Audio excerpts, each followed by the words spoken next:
Bonsoir à tous, bienvenue dans votre émission La Réunion Léla. On va parler des élections professionnelles du 6 décembre de cette année. On parlera du social dans le service public. On voit ça dans Cosmo Réunionnais.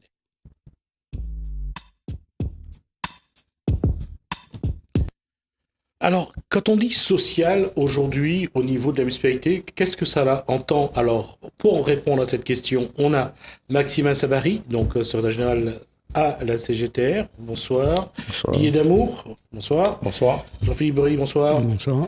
Faiza Ismaël, bonsoir. Bonsoir. Et Florie Valmy, bonsoir. Bonsoir. Et je repose ma question. Quand on parle de social aujourd'hui, dans une collectivité et surtout dans les mairies, on parle de quoi? Pour vous, c'est quoi le social? Navalmy? C'est être là pour les petits-enfants, c'est être là pour les personnes âgées, c'est être là pour les plus démunis? Les plus démunis, les personnes âgées.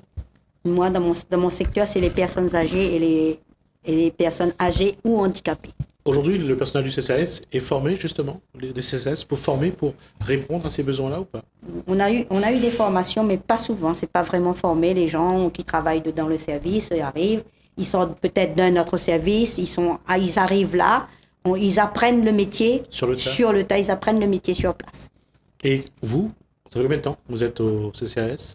Je dirais, ça fait 41 ans de service à la mairie de Saint-Denis et 36 ans au CCAS. Alors, le 36 ans au CCAS, comment ça a évolué justement le social? Avant, c'était des paquets alimentaires, c'était des données un peu à manger aux gens.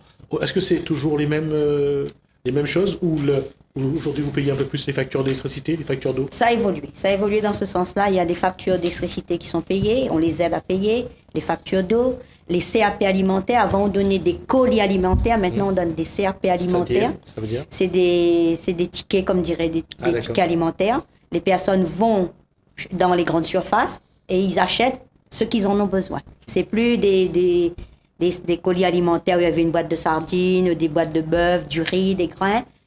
Ça se faisait, mais ça a diminué, ça a disparu. Et plus ou moins, vu vraiment si c'est une urgence. Je dirais, la personne arrive un vendredi 11h, donc on fait appel à la Croix-Rouge. On n'a plus ces colis-là. Donc on fait appel à la Croix-Rouge qui, par le biais de la Croix-Rouge, on les donne en urgence. Quand ils arrivent le vendredi vers 11h midi, juste avant la fermeture, c'est parce qu'ils n'ont plus rien à manger à la maison, il y a plus de rien à donner aux enfants. Aux enfants, il n'y a plus de lait, il n'y a plus rien. C'est là qu'ils arrivent, catastrophe. Ils disent oui, on n'a plus rien à manger, donc on aimerait avoir. Donc là, on fait appel, on va au plus vite, au plus urgent. On va au plus urgent, on fait appel à la Croix-Rouge. On essaie de voir si la Croix-Rouge peut leur délivrer un colis dans ce sens-là. Et qu'est-ce qui fait qu'aujourd'hui, dans le rôle du CCAS, on voit les budgets augmenter, on voit que c'est des réponses dans l'urgence, généralement, mais il y a une réalité, c'est qu'on ne trouve pas de solution. Non, il n'y a pas de solution. Mais c'est parce qu'on dit aussi, je dirais quelquefois, on assiste aussi les gens. Et bien souvent, c'est les mêmes personnes qui reviennent pour avoir ces CAP alimentaires. C'est pas vraiment les gens qui sont dans le besoin vraiment. Je donne un exemple, les personnes âgées. C'est des personnes qui disent, nous, on veut rien devoir à la société. Ils arrivent, ils disent, ah ben oui, on n'en a plus, c'est vraiment limite pour qu'ils viennent demander un CAP alimentaire. D'accord. Vous pensez que vous avez été formé pour répondre à ce besoin Moi-même, j'ai humanitaire? demandé à faire des formations, mais formé, vraiment bien formé, non, mais on essaie de pallier aux plus urgents et on essaie d'aider ces gens-là qui sont vraiment dans le besoin. D'accord. Je vais vous poser la question à vous cinq autour de cette table. Aujourd'hui, quelle définition du social vous avez des collectivités? Évidemment. Alors, déjà, faire ce travail dans le social, il faut avoir le courage, il faut vraiment être accroché. Moi, je ne sais pas si je le pourrais. Et je tiens à féliciter tous ces aides-soignants, enfin ces personnes qui travaillent auprès des personnes âgées, etc. C'est vrai qu'il y a eu pas mal d'efforts, mais là où on constate, c'est que il n'y a pas de reconnaissance vraiment envers ces personnes en termes de rémunération ou en termes de reconnaissance du travail fourni. D'accord. Philippe, est-ce que vous les confrontez à ces cas sociaux? Est-ce que vous voyez ou est-ce que vous ne voyez pas? Est-ce que c'est caché ou bien il faut essayer de fouiller pour voir? Ben, c'est tout le temps être confronté à ces personnes-là. Et ça aujourd'hui, les fonctionnaires territoriaux des mairies sont formés pour voir ça ou pas? Ben, on demande tout le temps, on fait la demande d'être formé. Mais le problème, bon, ça traîne, et puis de voir la population dans cette situation, c'est vraiment... Maxime Sabary, on revient sur cette question, le social dans le service public au service du social. Ça fait un moment que ça n'existe plus, ça fait un moment qu'on a changé de posture.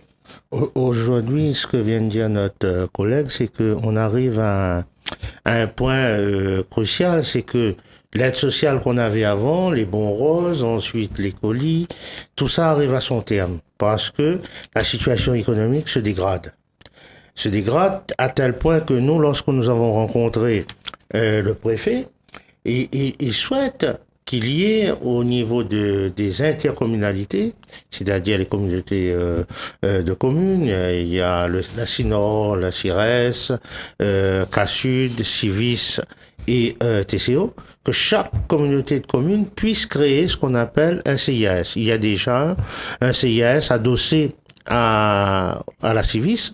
Il veut généraliser ça pour apporter une réponse globale à l'action sociale. Aujourd'hui, c'est comme si on intervient au jour le jour sur des problématiques, alors qu'il faut qu'il y ait une politique graduelle dans le temps à court, moyen et long terme. Mais pour ce faire, et là, madame a posé le problème sur la table, c'est la formation. La formation des agents. Et c'est pour ça que nous, la CGTA, dans notre démarche, on souhaite qu'on crée un pôle d'excellence en matière de formation pour adapter la formation aux besoins de la collectivité et aux besoins de l'univers, de l'environnement économique qui bouge. On a plus de pauvres que de personnes qui travaillent. Et donc, la situation va aller encore en se dégradant. Et c'est pour ça que j'ai fait cette démarche-là pour poser la question à Faiza Ismaël. Au niveau des petits, au niveau des ATSEM, aujourd'hui, est-ce que dans le comportement, est-ce que les enfants sont de plus en plus livrés à eux-mêmes? Est-ce qu'on voit cette misère-là aussi? Et est-ce que le personnel qui reçoit les ATSEM, en l'occurrence, sont formés justement pour accueillir ces enfants qui sont dans une souffrance aussi économique? Ouais. Ben, ces enfants-là, en fait, ils sont en souffrance, effectivement. Par exemple, on va parler de grandes sections. Il n'y en a plus d'ATSEM dans l'enceinte des classes, alors qu'il y en a, et le besoin est récurrent. Et on le ressent au niveau de leur comportement. Au quotidien, ça va de plus en plus mal. Il y a beaucoup plus de besoins en fait au niveau de la formation en elle-même, puisque moi je suis ATSEM aujourd'hui, j'ai la fonction d'ATSEM, mais je ne suis pas formée pour. Je suis une auxiliaire de base. Donc je viens, je me forme, mais on voit aussi que au quotidien, il y a des gens qui viennent, donc on m'a formée un petit peu. J'ai pas une formation complète. On voit les passages des gens. Et ça, c'est vraiment dommage parce que des gens s'investissent et à un moment donné, quand ils commencent à rentrer dans le métier, on les enlève, on les remplace par des nouveaux. Et ça, c'est vraiment dommage parce qu'il n'y a pas une pérennité auprès des enfants. Ils ont besoin justement d'une stabilité au quotidien. Et voilà. On en revient sur le social, on revient sur le service public. Aujourd'hui, quand on dit service public, c'est plus un besoin où le public qui a besoin du social et c'est multiplié, c'est démultiplié. Alors, comment faire entre des collectivités qui restreignent, à faute de budget qui réduit le personnel, comment faire pour que ce service public soit plus performant dans le social, et moins nombreux mais plus performant dans le social, et comment faire pour que demain, dans les collectivités, le personnel soit présent pour répondre justement à la demande de ceux qui en ont plus besoin. Aujourd'hui, il est clair qu'il faut que chaque collectivité puisse mettre en place sa GPEC, sa gestion emploi, compétences, et qu'elle fasse le bilan de ses services et que chaque agent puisse faire aussi son projet professionnel. Et le fait qu'il y a une baisse de moyens financiers, de dotation financière n'est pas un obstacle parce que le CCAS existe. C'est peut-être pas un obstacle, M. Marie, mais à chaque fois qu'on demande aux collectivités d'avoir un programme de titularisation du personnel, de formation, la réponse est le même. Et vous êtes bien c'est le moyen le plus facile pour répondre aux syndicats et répondre aux agents. Et l'autre version, je veux vous la donner, c'est pas moi, c'est Macron. Donc il faut à un moment donné qu'on arrête avec ce genre de réponse et qu'on s'attaque au problème à sa racine. C'est-à-dire on a un ensemble de personnel, on fait l'évaluation des besoins et on calque la formation avec. Nous disons la problématique de la titularisation peut être réglée par la mise en place du IAEP, la reconnaissance des acquis de l'expérience professionnelle. Madame dit elle a 40 ans de service. Ben il faut valoriser ces 40 ans de service, organiser des concours avec le IAEP, la placer dans le grade qu'elle doit avoir. Et à partir de là, on va mettre en place une dynamique pour gérer le service des CCAS et en même temps avoir un regard de façon globale sur les secteurs géographiques, notamment avec les CIAS, on apportera une réponse unilatérale sur l'ensemble du territoire. Mais là, il faut qu'il y ait une volonté politique. Et aujourd'hui, nous, syndicats, CGT, on profite des élections pour faire cette proposition-là, parce que après le 6, il faudra y penser. Parce qu'il ne faut pas dire seulement que c'est les élections des syndicats. Aujourd'hui, on pose quel service public on va donner à nos concitoyens, ceux qui sont les plus fragiles, ceux qui n'ont pas de travail, ceux qui sont au RSA, ceux qui n'ont pas de logement, les jeunes mères de moins de 20 ans, quels moyens on va mettre en place? Il faut que ces moyens votés à l'Assemblée nationale puissent trouver un réseau au niveau communal pour être mis en application. Il y a des dispositions qui sont prises. On vient de voir là, la soirée du 31 octobre, on parle de purge. Mais il y a plein d'éléments, de textes qui ont été votés pour l'encadrement de la jeunesse en souffrance. Mais on ne le fait pas. Il y a les CLSPD, le CLSPD, les conseils locaux de lutte contre la délinquance, de la prévention de la délinquance. Faisons de la prévention. La prévention ne s'adresse pas aux jeunes qui sont dans la rue, ça s'adresse aussi aux jeunes qui sont au collège, lycée et au CM2. La cellule familiale. Avant, on avait le papa et la maman. Maintenant, on a une famille monoparentale. Tous ces éléments doivent être pris en compte et on doit avoir des professionnels territoriaux pour pouvoir répondre aux besoins de cette population. Alors, dans le cadre qui m'a été expliqué, nous, notre projet, on en parle tous les vendredis sur cette télévision qui nous donne la parole. On a rencontré pratiquement tous les décideurs parlementaires, ex-ministres qu'on a rencontrés ce matin. Tout le monde a un écho très très favorable à notre projet. Tout le monde voit ce qu'on propose est bon. Il y a peut-être des aménagements, des amendements à amener, à travailler ensemble. Nous, ce qu'on demande, c'est que, bon, il y a les élections professionnelles le 6 décembre 2018, on l'a dit, on souhaite être devant pour pouvoir mettre en place ce projet qu'on a porté depuis 2 ans, qu'on travaille dessus. Et aujourd'hui, comme je le dis, tous les parlementaires, tous les maires est d'accord sur notre projet.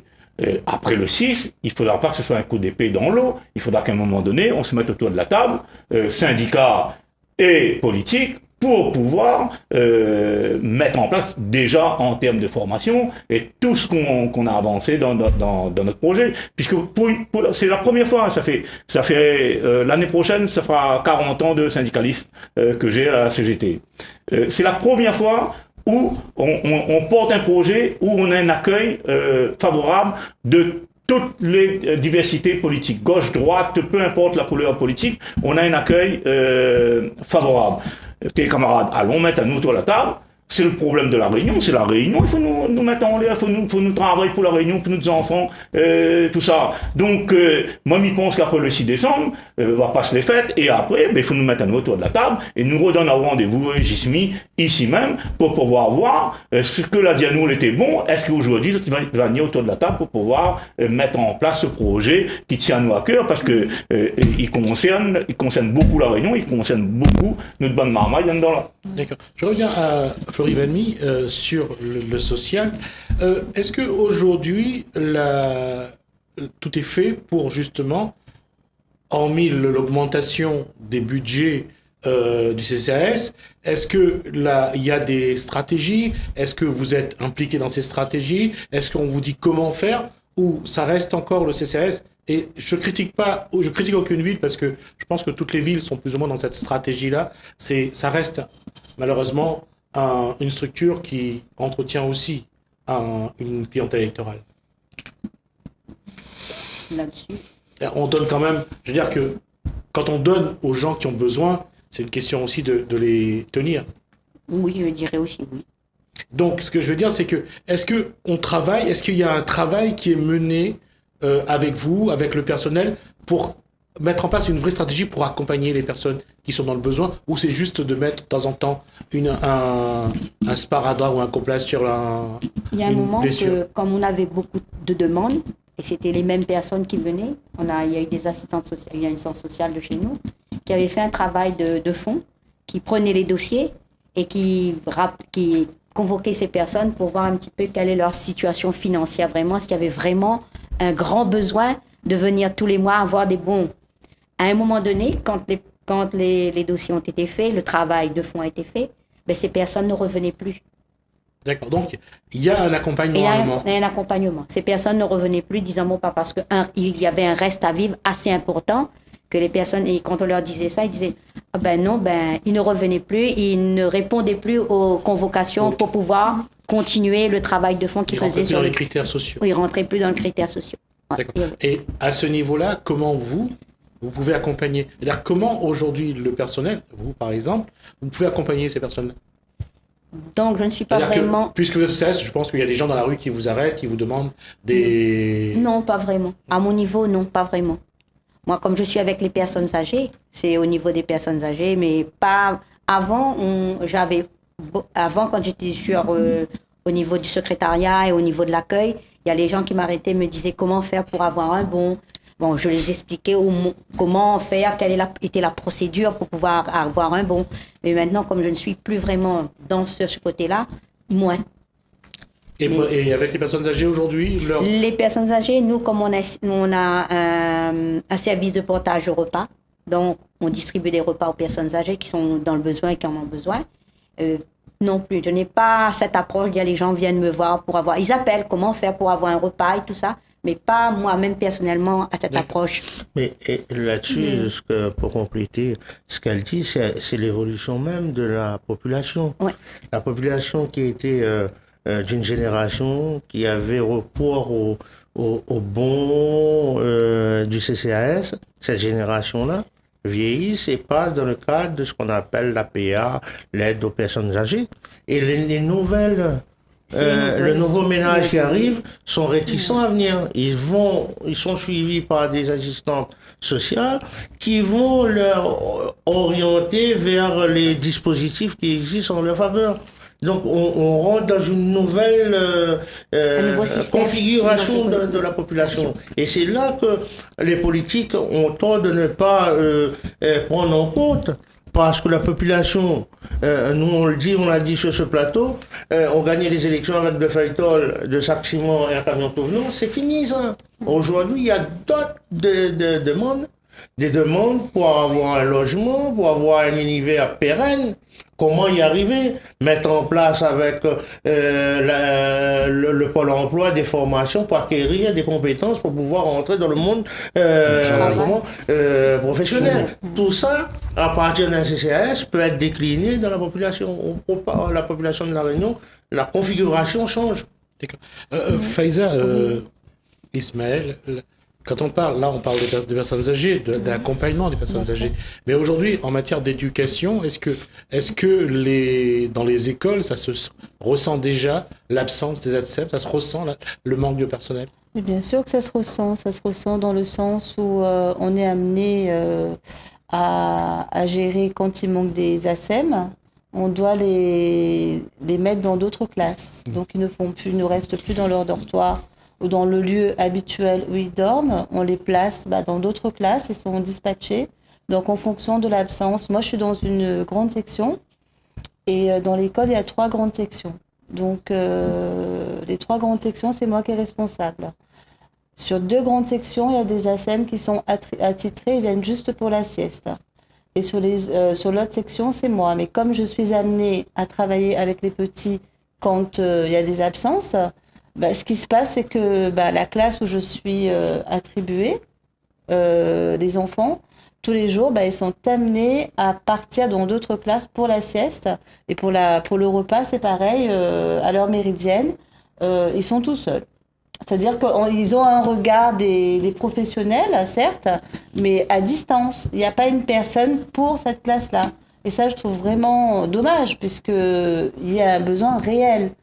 On le ressent, ces enfants-là, quand ils me voient dans la cour, ils sautent sur moi, ils viennent, parce que il y a un manque. Il y a la maîtresse, certes, mais il y a la SEM aussi qui compte. Et on est autant porteur d'éducation, porteur de bonne volonté dans la classe que la maîtresse qui est là, quoi. Donc, est-ce que le travail avec le professeur ou la professeure des écoles est toujours le même, ou bien aujourd'hui il y a de moins en moins de relations entre ATSEM et enseignants? Je peux pas vraiment me prononcer. Il n'y a pas d'échange entre vous? Si, il y a des échanges, mais c'est tout nouveau en fait. D'accord. On va dire que moi je suis tout récente dans le métier. Vous allez me parler de crèche, je pourrais plus vous parler. Moi, ça fait 1 an que j'ai travaillé avec la direction. Ça s'est très bien passé. Il y a le contact, la communication, tout ça ne change pas en fait.